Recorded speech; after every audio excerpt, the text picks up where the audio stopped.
বুঝেছেন কবির? জি স্যার। আজকে সকালবেলা অফিসে যখন আমি আসব জি স্যার। তখন আপনার ভাবি আমার সামনে এক কাপ চা দিয়েছে। আচ্ছা। আমি খুব রেগে গেলাম। কেন স্যার? রেগে গেলাম কারণ আমি অফিসে যাচ্ছি, চাটা তো অফিসে যেয়ে খেতে পারবো। এই যে বাসায় যে চাটা দিলে এটা অপচয় হলো না? এই যে আমার 10 টাকা বা 20 টাকা লস হলো না? একটু বুদ্ধি করে চলতে হবে না আমাদেরকে? জি স্যার, এখন যা দিনকাল পড়ছে স্যার, বাজার ঘাটে যা অবস্থা। তাহলে তো আমি ধমকটা দিয়ে ঠিকই করছি, কি বলেন? জি স্যার, অবশ্যই।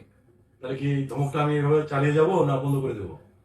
স্যার সবসময় চালেন না, মাঝে মধ্যে ছাড় দিয়ে। কারণ বেশি টাইট দিলে কাজটা কেড়ে নিতে দিলে হবে। আবার পেজটা রুমটা দিকে চলে আসতে পারে। ঠিকই বলছেন। তাহলে আমি তাকে বুঝাই বলবো যে আমি অফিসে যাচ্ছি, চাটা ওখানেই খাবে। জি স্যার। আর আমাদের অফিসে তো চাই আসলে একটা কাপ চা সবাই আমরা খাই। তা ঠিক আছে, তাকে রাগ না করি, তো আমার মনে হয় বুঝাই বলাটাই ঠিক। বুঝাই বলাটাই ঠিক হবে স্যার। ধন্যবাদ কবির, আপনি আমাকে একটা সৎ পরামর্শ দিয়েছেন। Thank you sir.